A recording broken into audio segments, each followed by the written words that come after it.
We're back for another one. I'm the king, the whiskey king. I'm here to give you some kingly advice. And this is my gesture. Oh shit, hold on. Yo, wake up! Wake the fuck up! We're here to do a review. Welcome. Alright, we got a special video for you boys today.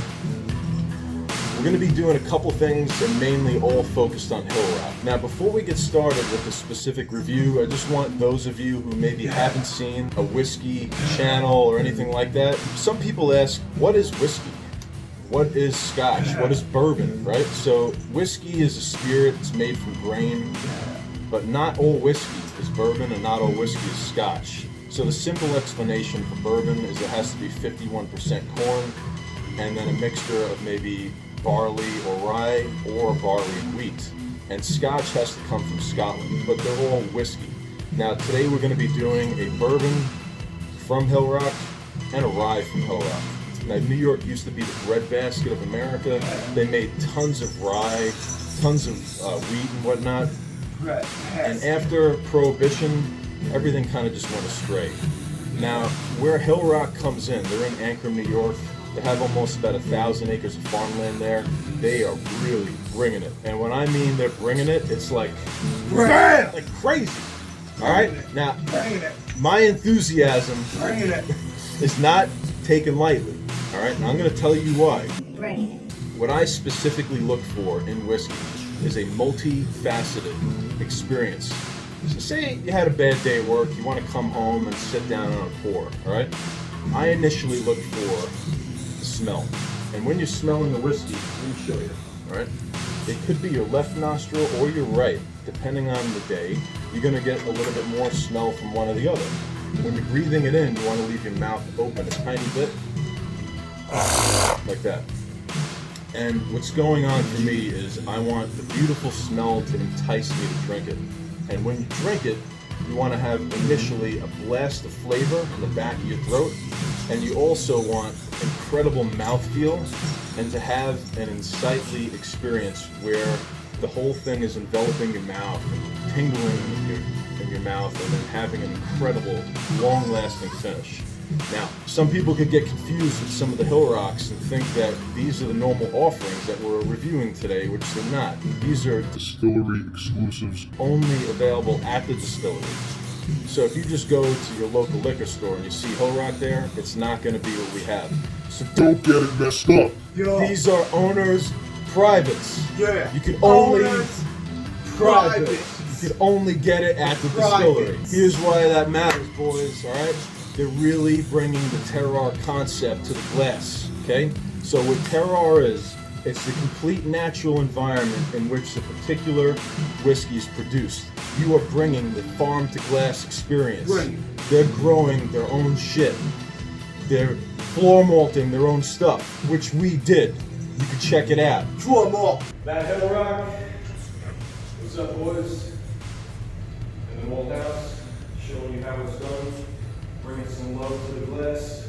You should come check it out. You could taste that terroir. When you do this and you put this much effort into the whole process, you create a situation where you're tasting something so unique that can only be found there. It's so powerful in flavor where you could uniquely tell it's Hillrock just by smelling it. And when you taste it, you could also tell it. All right? So I have hundreds of bottles in my room here. Check out and rewind and watch my intro in case you're curious in slow-mo. This bottle is my personal second favorite out of my entire collection, and I got bangers. Yo, represent. Yo, represent. Yo, rock, represent. We have two different pours that we're going to try. The first one we're going to do is their OSR rye. So Hillrock has a double cask rye. So what that means is they have two brand new barrels and they're smaller in size, which means it has more contact with the wood.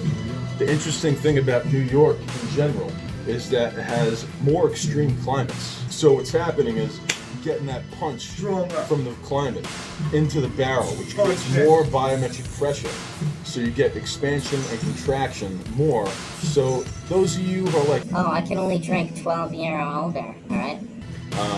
Yeah, stop being a jackass. Here's why. Hillrock, even though this is about maybe 6 years, plus or minus a little bit, the one we're going to be pouring out, it blows away stuff I have that's 18 years old, and I'm not kidding. It could be 1/3 the age and provide a better experience. So, like Scotland, for example, has a more temperate climate. So you could take a bottle of scotch, bring it to where Hillrock is in Anchor, New York, and it'll smoke it. Smoke! So I just wanted to tell you boys about that and my personal experience. We got a good pair today.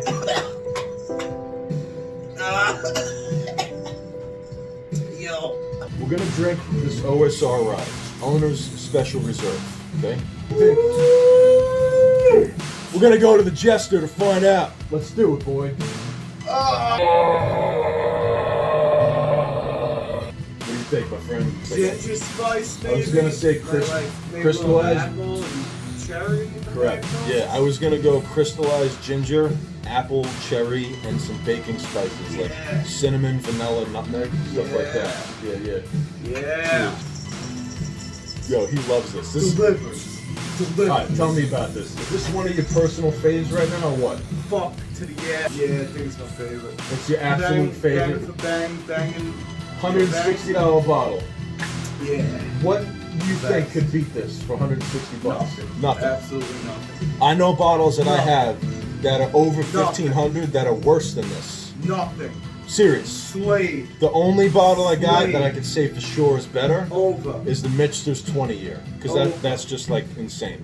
We highly recommend the rye. Now I want to also talk about something called barrel thieving. Now this is something you can't buy anywhere. You have to go to the distillery to get it as well. So we did something called the Solera deconstruction tour. I'd highly recommend you check it out. During the tour, we get to taste all 4 stages of Solera. Now, you probably think, what the hell is Solera?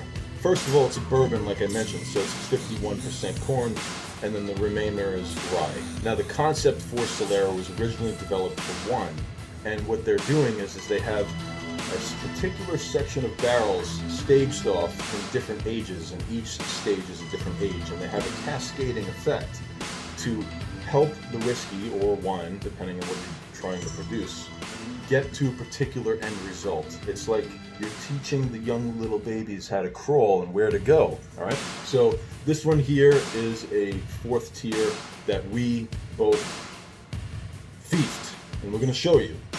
So what's cool about this is that it goes through these 4 stages, and then they finish it in an Oloroso sherry cask.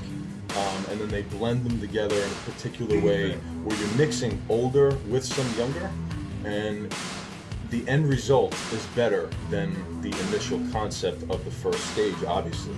It's growing in flavor and complexity as you go along. So it's a very cool concept. They're putting in tremendous effort and love, and you could really taste it. Just like we saw with the rye, that terroir is really there, all right? So I'm gonna go straight from here, and then I'll give you a nip. Now, this is something, again, that we personally thieved. You can't buy this in a store. It's right out of the barrel. You will love it too. Love it. This one right away, it's very different than the rye. It's like sherry, some fruits, some spicy notes. It's really nice. A little more vanilla shine through. But for those of you who like really smooth, more oily mouthfeel, fruity rye spice, the rye would be for you. If you like a sherry finished bourbon, not a ton of caramel, that has incredible mouthfeel and finish, this would be for you. They're both excellent. Oh! I keep both on the shelf. It all really depends on what you might want that day. Yo, this is fucking phenomenal, man. Wow.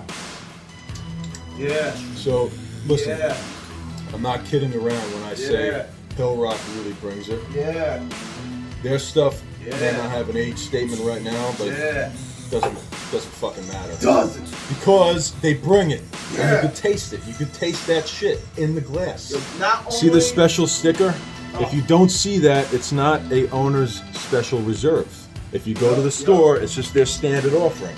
So, make sure you pick it up. Not to mention, their tour we took was absolutely phenomenal. They really show you a great time. See this? This is the rye, but while they were malting it in the malt house, they added some apples and cherries. Okay? Malt. So this one is also incredible. It's absolutely outstanding. It's very similar to this one with just some added fruity notes. Both very, very similar. Their rye is my personal favorite. Second favorite in my entire motherfucking collection. Yo, and the Jester agrees. It is Jester and King approved. Highly. Boys, so just so you know if I like Hillrock or not, I like to drink my books. It's like a bookshelf. Some of them are getting empty, I gotta refill them. Hope this was informative for you. We really enjoy this bottle. Go down and get a tour. This is King and Jester approved, 1,000,000%. True. Okay? Don't fuck up. There's a This lot is of people fucking great. online that maybe said something stupid or blah blah blah. Guess what? They're full of shit. With that said, boys, cheers.